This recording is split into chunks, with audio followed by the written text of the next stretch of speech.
Hello everyone. We have started this initiative of providing free anthropology lectures to everyone.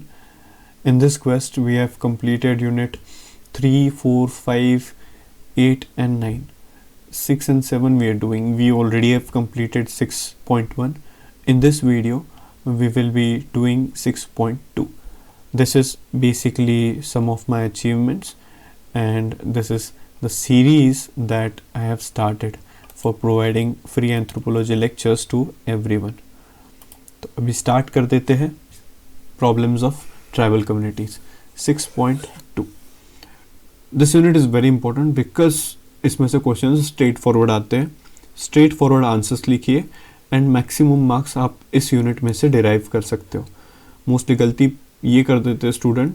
मैंने paper 2 इसीलिए पहले start किया है कि बच्चे अपना लिटरली 70% टाइम पेपर 1 में देते हैं, 30% टाइम देते हैं पेपर 2 में, जबकि दोनों पेपर के जो मार्क्स है वो 250 है.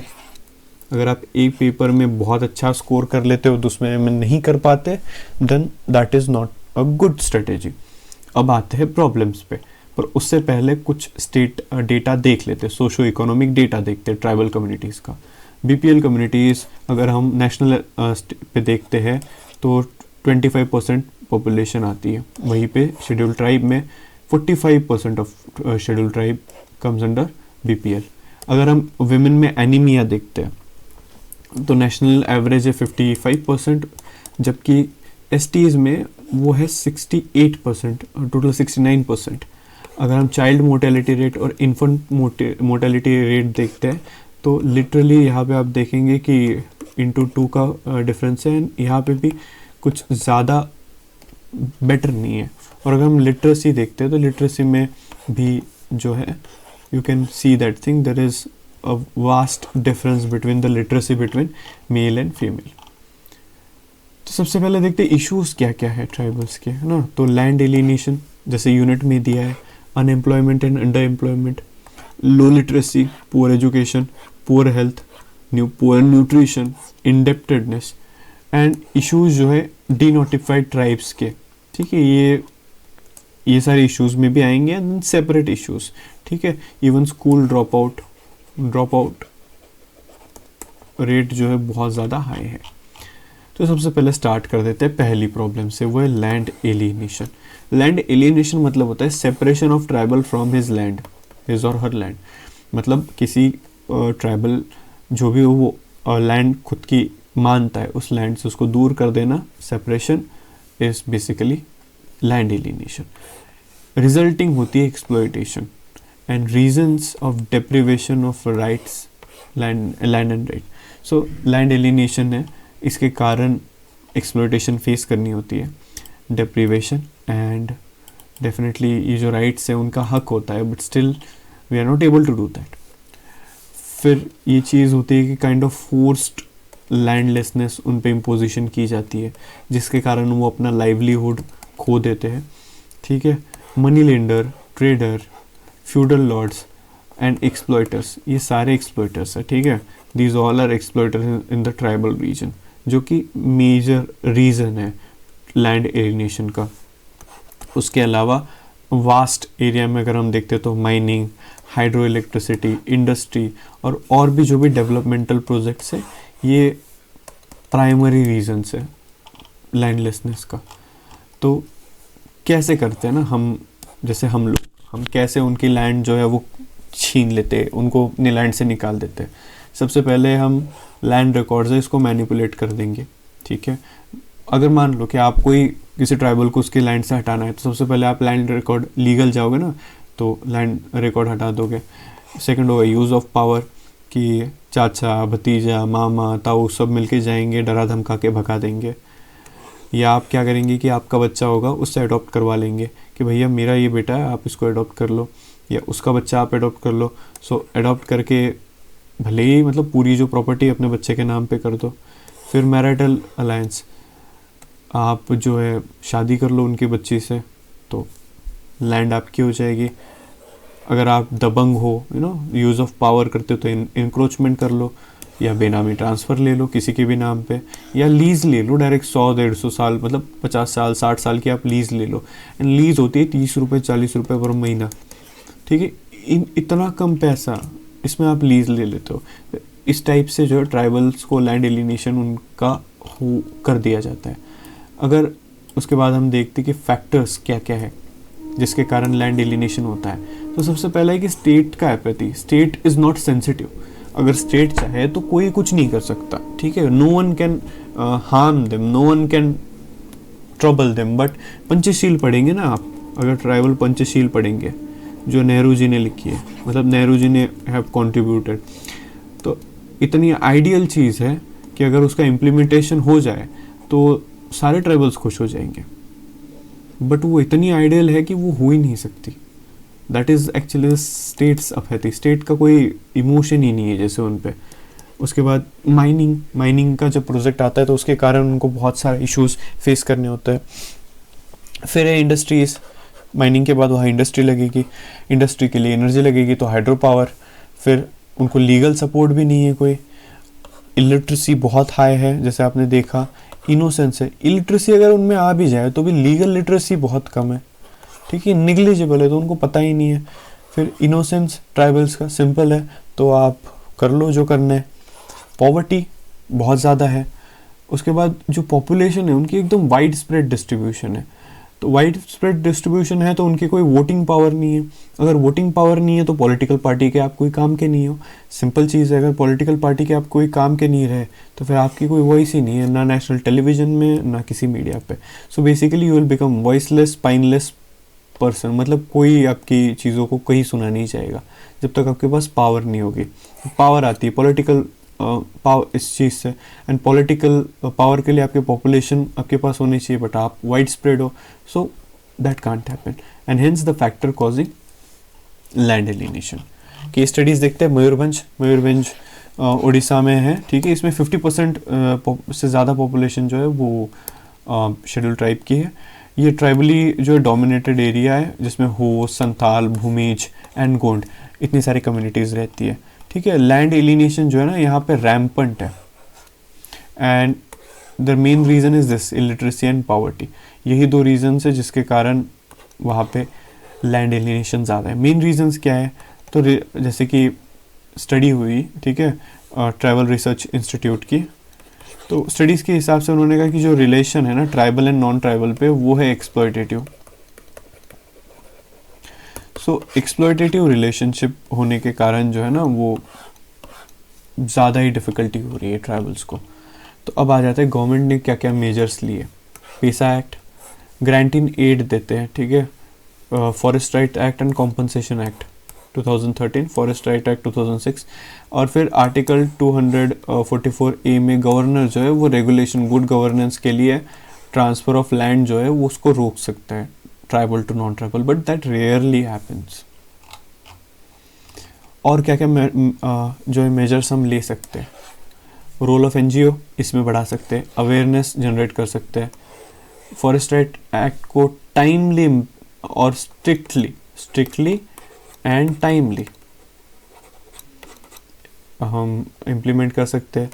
फिर लीगल स्टेटस दे सकते हैं, जो पट्टा उनको दिया गया है उसका लीगल डॉक्यूमेंट हम उनको प्रोवाइड कर सकते हैं, जिससे कि वो लोन ले सकते हैं लैंड पे, ठीक है। अगर वो लोन ले पाएंगे बैंक से, ठीक है, तो फिर उसके कारण उनको मनी लेंडर के पास नहीं जाना पड़ेगा। फिर मनी लेंडर उसको एक्सप्लॉइट नहीं करेगा तो there will not be land alienation. फिर land as a community property आप दे सकते हो कि विलेज कम्युनिटी पे लैंड दे सकते हो, या आप सिंपली ये बैन कर दीजिए transfer, lease, gift, sale of land to non tribal at any cost. आप बैन कर दीजिए जो भी लैंड आप डिस्ट्रीब्यूट करेंगे। That can be one of the good way. अब नेक्स्ट आते हैं नेक्स्ट प्रॉब्लम पे, वो है कि पॉवर्टी एंड इलिटरेसी, ठीक है। Just let me be sure. Okay, poverty and indebtedness. Poverty मतलब क्या होता है? पॉवर्टी मतलब deficiencies for means of livelihood, मतलब गरीबी, डेफिशिएंसी और defiance of means of livelihood, livelihood जो है उसकी कमी, मतलब होता है पॉवर्टी। एल्विन कमिटी उन्होंने कहा कि मेन प्रॉब्लम जो है ना शेड्यूल ट्राइब की वो है poverty. According to Elwin committee the main problem of schedule tribe is poverty. फिर इंडेप्टेडनेस मतलब होता है इनएबिलिटी टू पे बैक, मतलब पैसा वापस नहीं कर पाए, उसको इंडेप्टेडनेस कहेंगे। उसका रीज़न क्या है? कुछ बेसिक रीज़न है जो आप समझ सकते हो, जैसे कि ट्राइबल्स लैंड लेते मनी लेते हैं बहुत सारे सोशल इवेंट्स के लिए, शादी वगैरह। अब ये मनी उनको लैंड पे तो मिलेगा नहीं क्योंकि लैंड का कोई डॉक्यूमेंट नहीं है, तो वो जाते हैं मनी लेंडर के पास। मनी लेंडर कहेगा कि हाँ मैं आपको 3% ब्याज पे दे दूंगा या 4% ब्याज पे दे दूंगा। वो मेंशन ही नहीं करता ये पर मंथ है या पर ईयरली है। तो उसके कारण ये हो गया 24%, कभी कभी हाईएस्ट 36% तक लेंडिंग। एक जो ट्राइबल होता है वो 36% तक पैसे इंटरेस्ट देता है। एंड मोस्टली सुसाइड वगैरह भी उसी कारण होता है। Landlessness, land alienation, money lenders, deficit income and social compulsions, ये सारे रीजंस होते हैं कि वो मनी पे बैक नहीं कर सकते। एंड देन ये होता है इंडेप्टेडनेस। अगर आप किसी के पैसे ही नहीं चुका पाओगे तो आप इंडेप्टेड हो गए हो, है ना। फिर वो चाहे वो करेगा इंसान। रीजंस क्या क्या है? इलिटरेसी ऑफ ट्राइबल, तो ये जो कहता है ना 5% ब्याज पे मैं पैसा दे दूंगा, तो फिर 12×5 = 60, है ना। 60% लोन इंटरेस्ट हो जाता है साल का। You can understand how difficult it is. फिर रीज़न आ जाता है कि ग्रीड है, मनी लेंडर्स की ग्रीड, कि उनके भी एम्बिशंस है कि हमको और पैसा चाहिए। फिर लैक ऑफ बैंकिंग इंफ्रास्ट्रक्चर, ये स्टेट का फेलियर है। अनविलिंगनेस ऑफ बैंक, अब बैंक को पैसा देने में कोई किसी को इशू नहीं है, बट प्रॉब्लम ये आ जाता है कि इन लोगों के पास डॉक्यूमेंट ही नहीं है। अगर डॉक्यूमेंट होते भी तो भी बैंक्स मोस्टली अवॉइड करती है।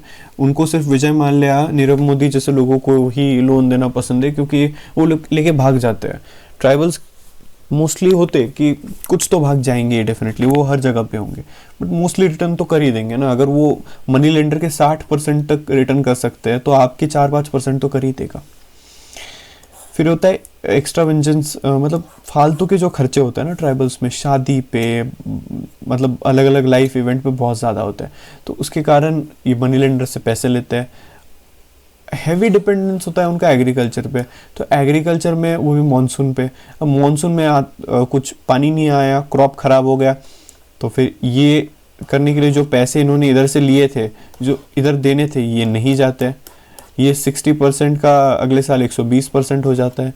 सो the thing is over dependence on agriculture is main cause, one of the cause, and apathy from government. Sir this is most important. अगर गवर्नमेंट चाहती है ना तो government can do anything. Simple अगर मैं चीज़ बोलूँ तो government can literally do anything, but will government do that thing? That's the question, and government will never do that.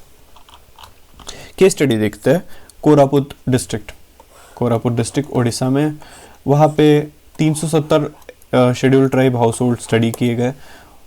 370 house hold जो थे वो इंडेप्टेड थे क्योंकि मार्केट इनएडिक्वेसी, सोशल खर्चे, प्रिमिटिव एग्रीकल्चर और मनी लेंडर्स, ये सारे जो भी रीजंस थे ये मिला के इंडेप्टेडनेस वहाँ पे बढ़ गई। अब आते हैं पॉवर्टी पे। पॉवर्टी का रीज़न क्या है? सबसे इम्पोर्टेंट है इलिटरेसी, कि अवेयरनेस ही नहीं है तो उनका, फिर अगर लिटरेसी नहीं है तो उनको बहुत ज़्यादा एक्सप्लॉयटेशन होगा, और जो एक्सप्लॉयट होता है ना वो पॉवर्टी के बाहर निकलना बहुत डिफिकल्ट हो जाती है।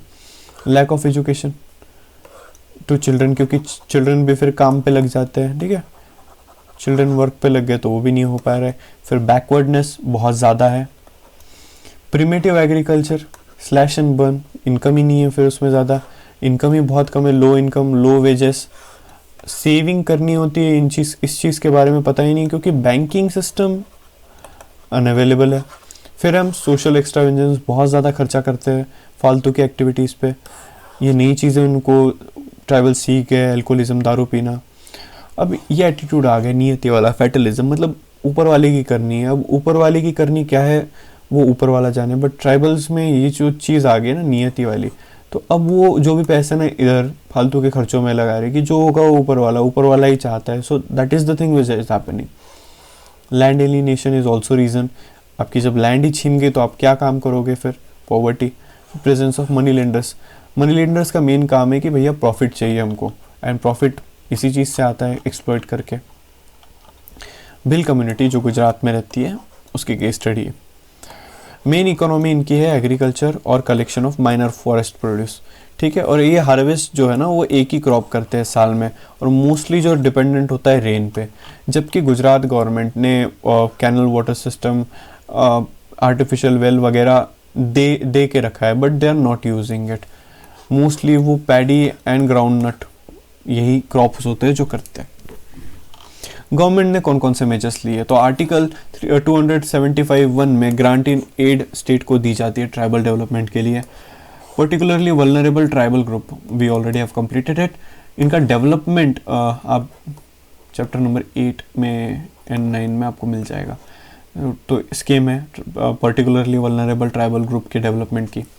फिर ministry of tribal affair and TRIFED as an institution create किया, और माइनर फॉरेस्ट प्रोड्यूस के लिए मिनिमम सपोर्ट प्राइस डिक्लेयर किए.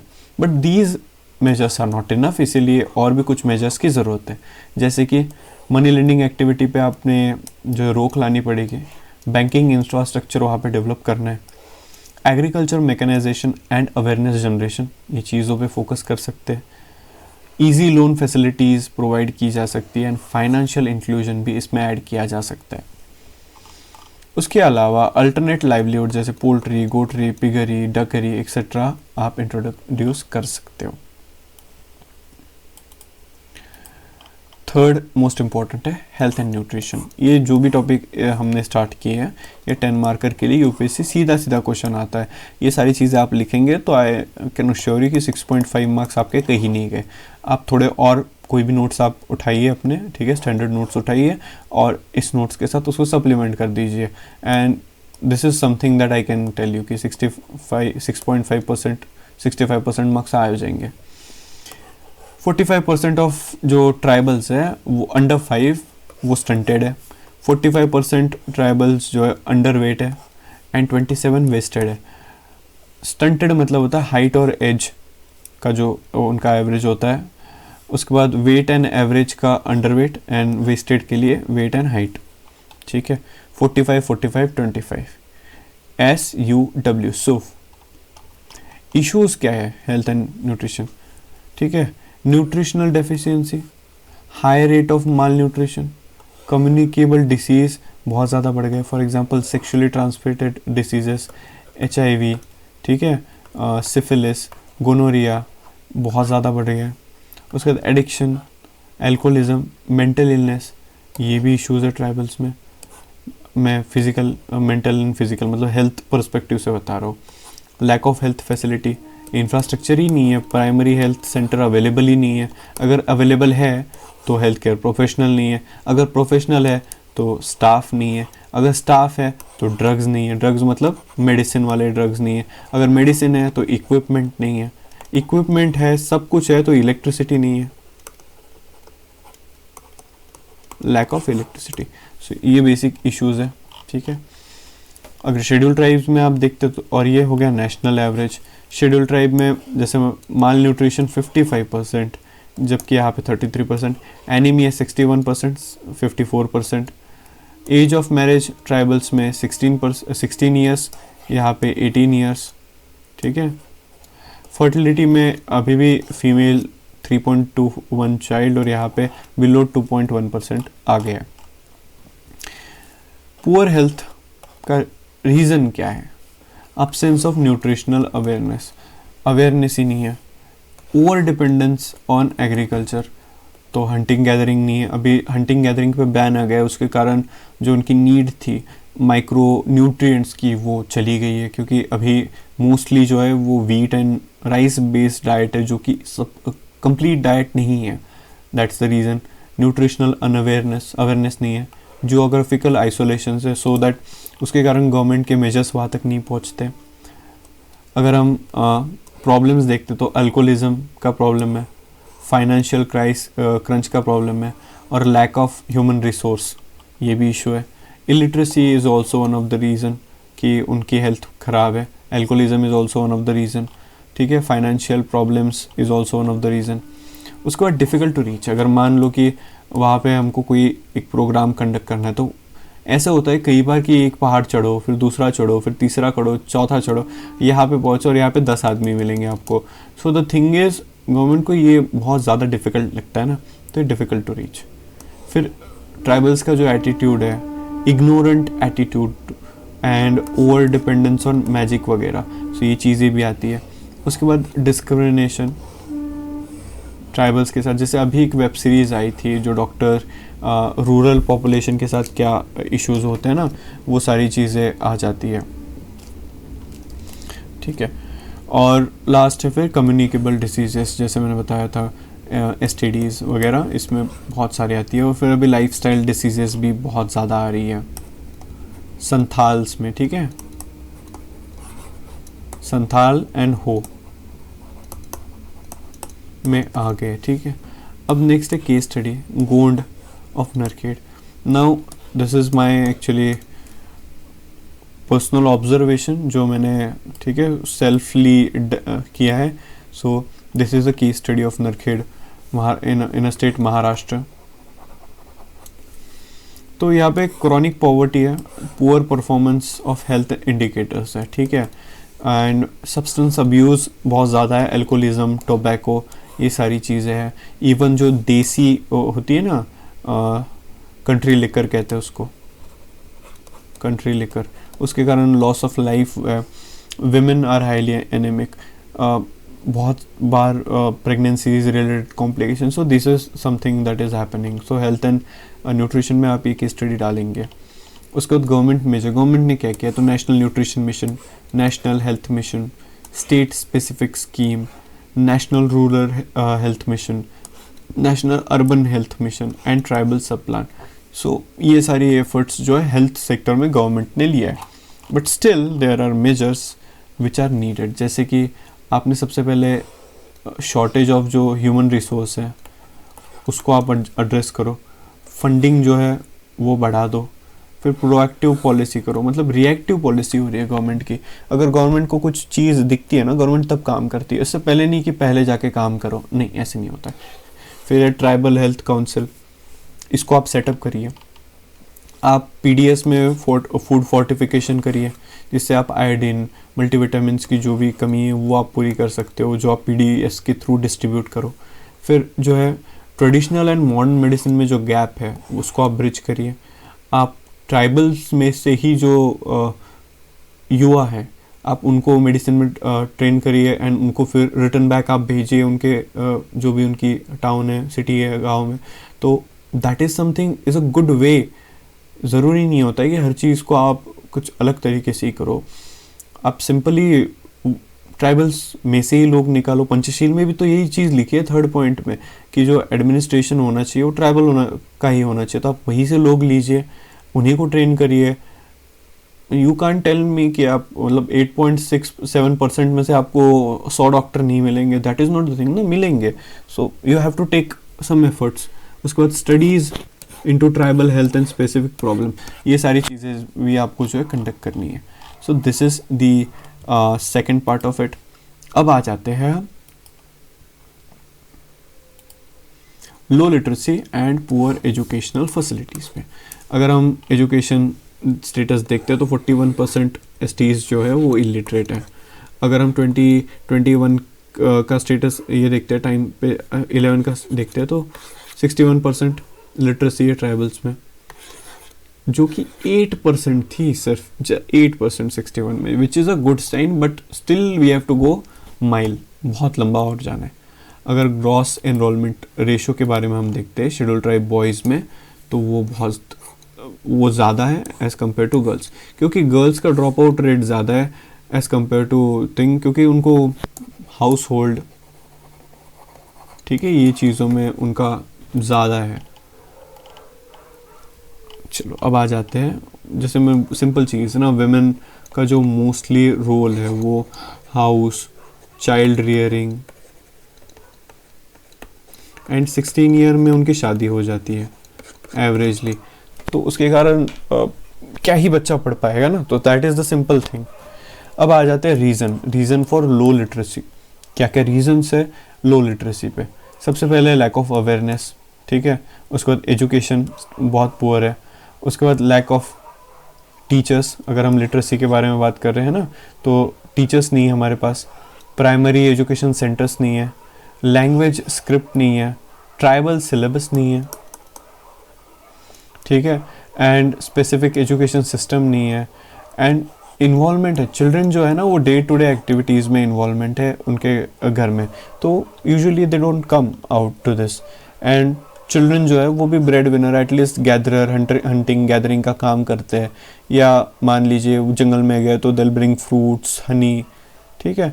एलियननेस of western education, and western education से उनको कोई मतलब नहीं है। उनको कोई मतलब नहीं है कि बाबा ब्लैक शेप, ब्ला जो भी है, ट्विंकल ट्विंकल लिटिल स्टार, कोई मतलब नहीं है उनको। They need to see what is there, मतलब उनको क्या चीज़ से फ़ायदा होगा। उनके एजुकेशन में वोकेशनल ट्रेनिंग क्यों नहीं है ना, वोकेशनल ट्रेनिंग क्यों नहीं है, वाई नॉट सम स्किल्स, ठीक है, एंटरप्रेन्योरशिप स्किल्स क्यों नहीं दे रहे हो, ठीक है। आप उनका जो ट्रेडिशनल, जैसे कि वीवर हो गया, वीवर, क्राफ्टमैन है, पेंटिंग है, बहुत सारे हैं, क्लोथ वियरिंग, ये सारी चीज़ें आती है, इसमें आप क्यों नहीं ट्रेन कर रहे हो? So this is the thing. अगर हम केस स्टडी देखते हैं तो हो कम्युनिटी, ठीक है,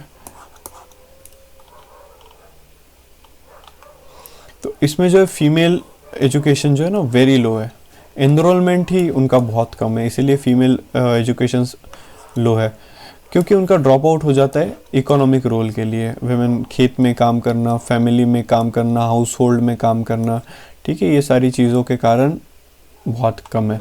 फिर आते हैं गोंड्स में।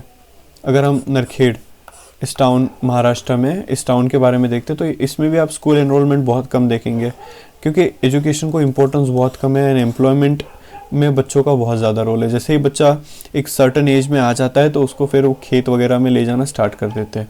The thing that I am saying it because मेरे घर के सामने से ही जाते हैं। So the thing is this, we need to do something about them, and whenever I look at them I feel like helpless, because you know it is a difficult thing that this children who should go to school, they are roaming throughout, you know, summer में बिना barefoot, बिना चप्पल के घूम रहे गर्मी में, so that is something which is a disturbing image.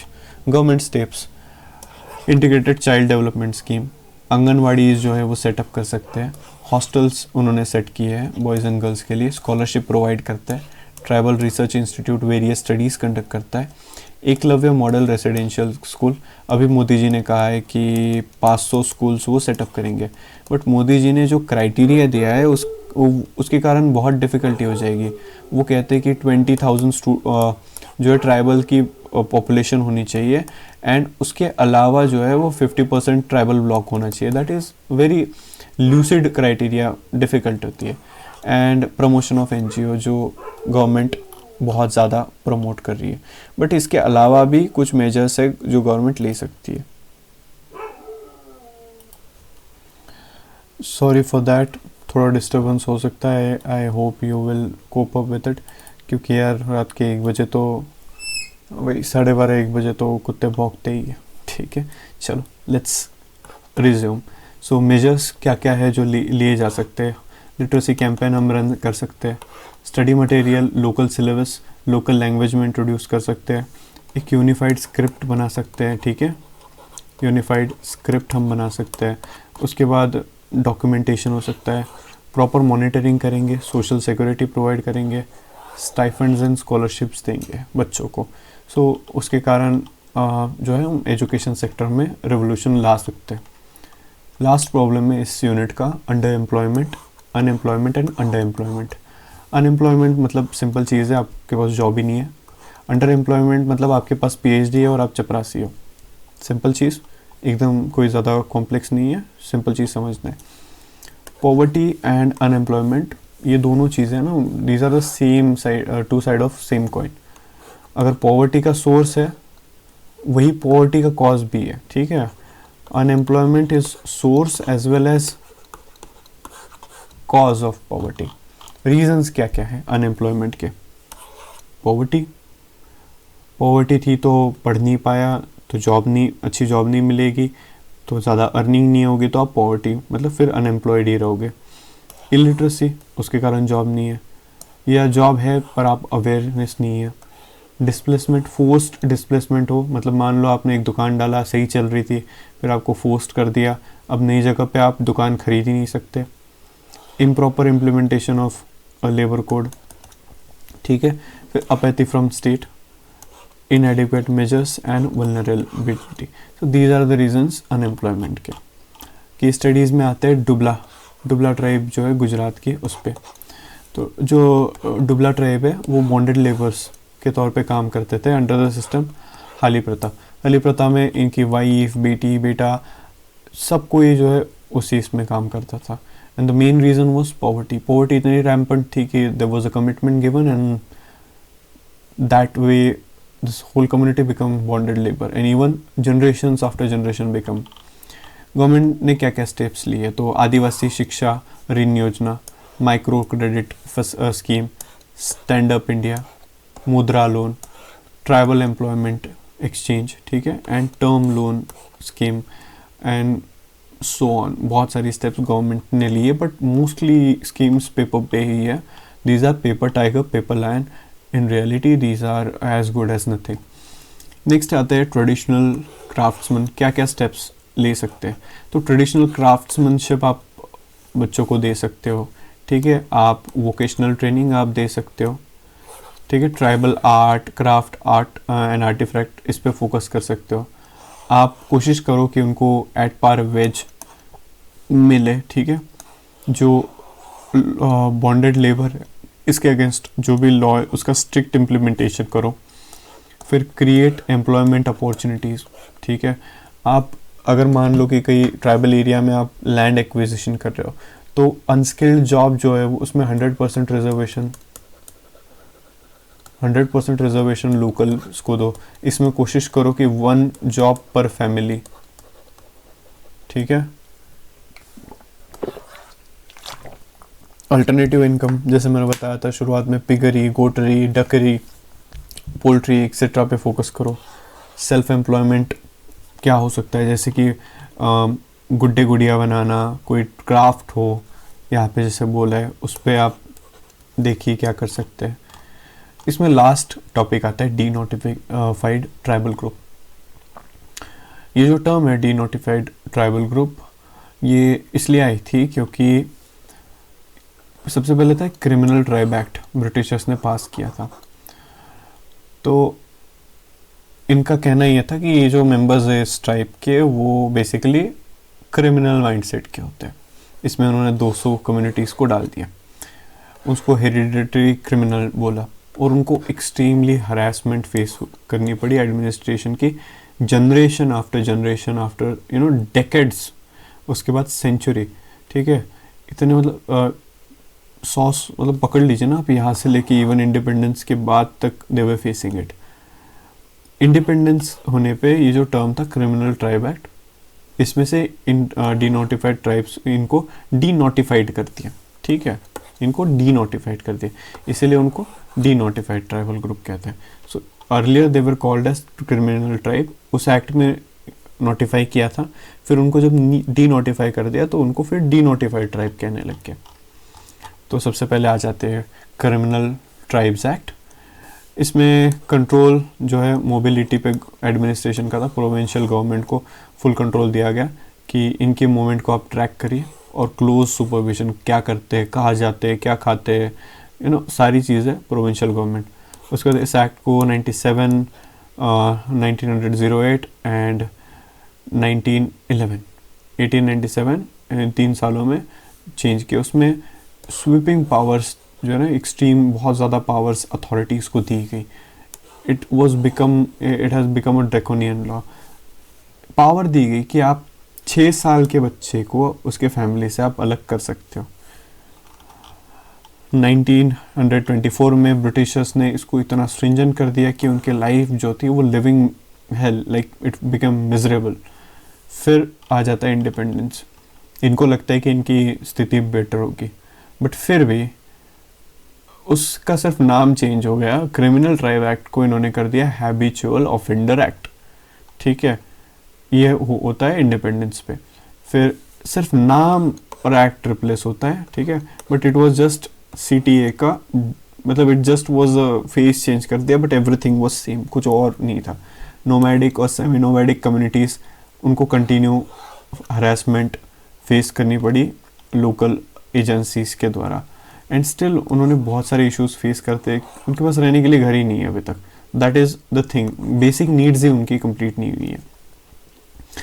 Idate commission ने recommendation दी कि आप जो ये हैबिचुअल ऑफेंडर एक्ट है इसको रिपील कर दो, उनका नाम PDS पब्लिक डिस्ट्रीब्यूशन सिस्टम में ऐड करो, हाउसिंग स्कीम दो स्पेशल थिंग्स के अंदर, एंड उनको एजुकेशन एंड हेल्थ दीजिए। This is Idate commission recommendation. But you know government के पास टाइम भी नहीं है, पैसे भी नहीं है, और गवर्नमेंट के पास बैग में बहुत सारे एक्सक्यूजेस है। सो कोई भी गवर्नमेंट आएगी तो nothing will be done. The reason is very simple, because no one actually cares about people who are not in their voting list. Renke commission के रिकमेंडेशन है कि आप एडवाइजरी कमेटी बिठाइए डिस्ट्रिक्ट और स्टेट लेवल पे denotified tribals के लिए, आप उनको वोटिंग राइट दीजिए, caste certificate, BPL card, ration card दीजिए, हाउसिंग स्कीम में स्पेशल एंट्री दीजिए, स्किल डेवलपमेंट कीजिए, उनको बेसिक सिविल राइट दीजिए, क्योंकि सिटीजन तो हैं इंडिया में, generation after generation they are living, कोई बाहर से तो आए हुए नहीं है ना।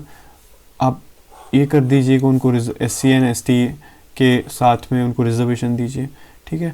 Case studies and research conduct करिए, जो प्रिवेंशन ऑफ एट्रोसिटी एक्ट है उन पे भी आप अप्लाई करिए। So that is some of the thing that we say. उन्होंने जो भी अपने रिकमेंडेशंस दिए डी नोटिफाइड ट्राइब के लिए, अपनी यही चीज़ लिखनी है एग्ज़ाम में, and you will fetch good marks, ठीक है। अब नेक्स्ट टॉपिक इसमें आता है डेवलपमेंट प्रोजेक्ट्स, और इनका जो इम्पैक्ट है ना वो हम पढ़ेंगे, ठीक है, which is 6.2। So stay tuned and keep studying.